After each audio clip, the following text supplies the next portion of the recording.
Our deepest fear is not that we're inadequate. Our deepest fear is that we are powerful beyond measure. It is our light, not our darkness, which most frightens us. We ask ourselves, who am I to be brilliant, gorgeous, talented, and fabulous? Actually, who are you not to be? You are a child of God. Your playing small does not serve the world. There is nothing enlightened about shrinking so that other people will not feel insecure around you. We are all meant to shine as children do. We were born to make manifest the glory of God that is within us. It is not just in some of us, it is in everyone. And as we let our own light shine, we unconsciously give others permission to do the same. As we are liberated from our own fears, our presence automatically liberates others. Marianne Williamson. Hello and welcome to I Am the Change. My name is officially Michelle Simon. So I promised you guys by the end of the year I was going to switch my name back to my maiden name, which I have. I just still have to do my credit cards and my health insurance, and I'm planning on doing that all before next week. So it is a process, and I knew it was going to be difficult, and I procrastinated the whole entire year. So, I started this in 2019. We are ending 2024, so I'm finishing up year 6, which it was the first time I ever told anybody out loud that I was breaking up with fear, I was breaking up with shame, and I was breaking up with guilt. And then I had a New Year's resolution, and I was able to keep it, and I'm still keeping it. And I've had other resolutions and intentions since then, and they're on YouTube, they're on Facebook, they're on Instagram, and they're on TikTok. So if you get a chance, go back and look. But this year, I was working on forgiveness and self-forgiveness. And I had a wonderful friend say to me, I guarantee if you knew better, you would have did better. And she was right. If I knew better, I would have did better. And I am learning different tools and techniques of how to live my life differently. And I've been receiving these tools since I've been 18 years old. So you guys, today I am celebrating 35 years of continuous sobriety. So I have not had alcohol or drugs intentionally. I've had to take narcotics over the years because of my health, but I have not gotten high or drunk or even, I'm not going to say I didn't want to, because I have wanted to at times, and sometimes it still crosses my mind, believe it or not. Not the compulsion or the obsession, but the thought sometimes crosses my mind, and this is 35 years later. So I have been without a drink or drug since I've been 18 years old, and it is a miracle and a gift. And it did not feel like one at the time. It felt like a curse. When I found out I was an alcoholic and I couldn't drink anymore, like, who wants to be an alcoholic that can't drink? And it's not I can't drink. I could drink. I would ruin my life. And you know what? Once I went to rehab and I was brought up Catholic, I had a double shot of guilt. I had rehab guilt every time I drank. And I did drink after my first rehab, by the way. I had this grand idea, maybe I'll just do drugs and I won't drink. And when I did drugs, it made me want to drink. And then I ended up drinking too. So I proved to myself that I was an alcoholic and an addict. And I could not stop on my own. I couldn't do it. And what happened the night I hit bottom, so it was December 24th, 1989. I was watching Tootsie with my mom, wrapping Christmas presents, and I was going to wait until New Year's. I was going to wait until after New Year's and then say, I need help and I have a problem. But what came out of my mouth on December 24th, 1989 is, I need help and I can't stop. And I swear to God, I know now that was a spiritual awakening. That is something came out of my mouth and I had no intention on saying it and doing it. And it was like something else was talking through me. And it was God talking through me.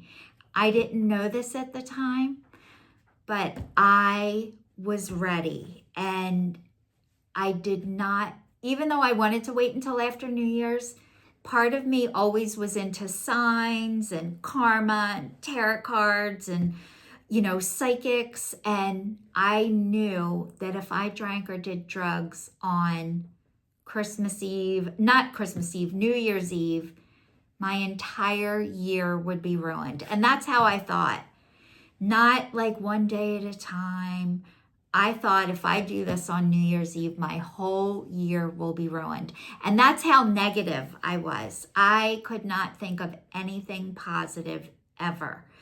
So I need help and I can't stop came out of my mouth.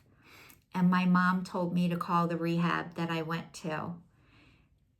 And I was so afraid to call them because I thought they would shame me and make fun of me, because that's what happened in my family when I couldn't do something right or didn't do something right. I got teased and made fun of. However, I was able to call the rehab, and to this day, it was an angel who answered the phone. I will never know who it was, but she told me to go to a meeting and to share. And you guys, I went to a meeting and I shared. And let me tell you, I can talk now. It took me about 23 years of being sober and also being in my other 12-step program, ACA, before I got my voice back. And when you are coming out of an addiction, it is coming out of major trauma.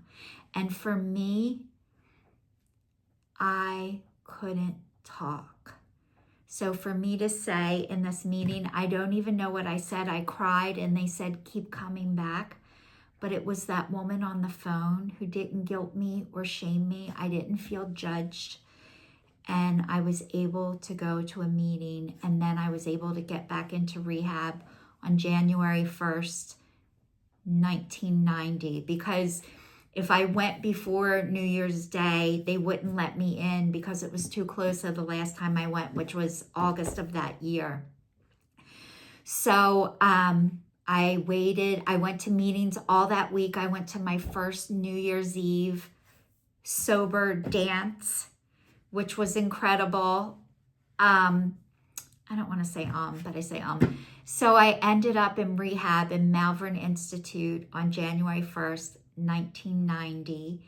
And they had us stand up in the room, and there was probably 30 or 40 people in there. And this time of year, all the shit is hitting the fan, and there will be a lot of people in rehab on January 1st and coming in because the holidays, it brings everything up and out, especially if you're drinking and doing drugs. It all comes out.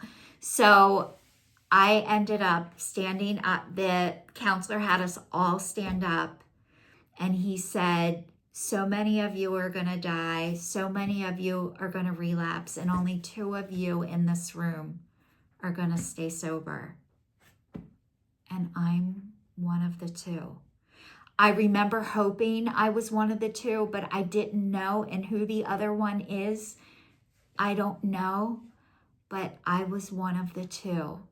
So when people say, you're the first one this ever happened to, or this has never happened before, guess what? It does happen, and it happened to me. And I am one of the rare people that was able to get sober and stay sober. However, it wasn't my first time. It was my second time. And lots of people relapse, even though it's not a requirement. It was for me, and I was lucky I didn't die or kill somebody when I relapsed, because a lot of people have things happen to them. The only thing that happened to me is I never got caught. I wasn't different than anybody else. I didn't get a DUI. You know, I didn't harm or hurt somebody, so I thought. I did harm and hurt a lot of people, and a lot of people couldn't talk either or tell me what I did. So as a result of people not telling me what I did, I assumed I never affected people. Well, I did, and I do. And sometimes not showing up for things affects people, or having people wait up for you to come somewhere and you're not going to come. You steal their time and their peace of mind, and people worry. And I thought nobody gave a shit how I was because nobody ever said anything. And really, I did affect people. The people couldn't talk, and neither could I. So I have been practicing telling my story over and over again since I've been 18 years old. So I've been practicing getting my voice back and being around people who actually want to hear what I have to say. And that is a gift and a miracle. And the only way to heal this stuff is to get it out of your mouth and out of your body. And a lot of times how it comes out first is by journaling and writing.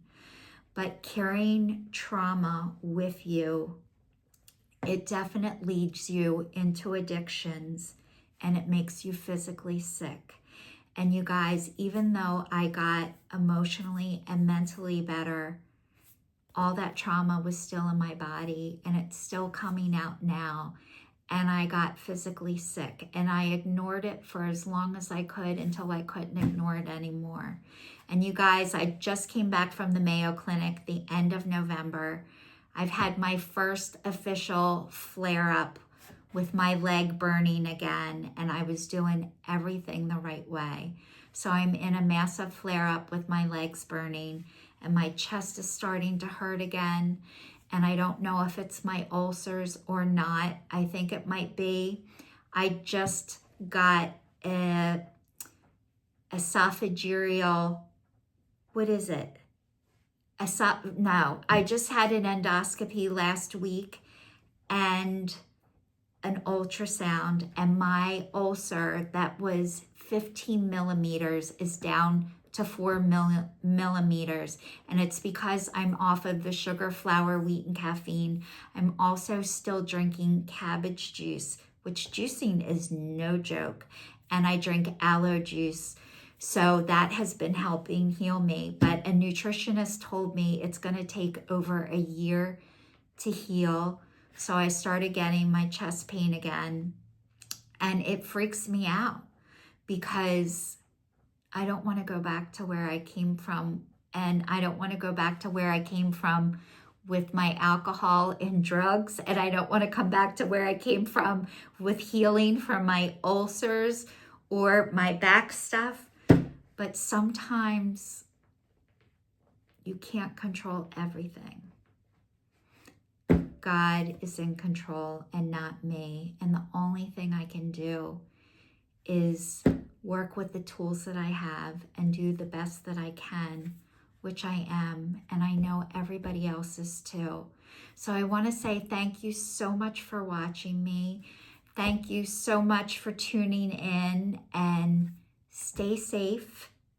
This is your signing off, and I'll see you all next week. Happy New Year.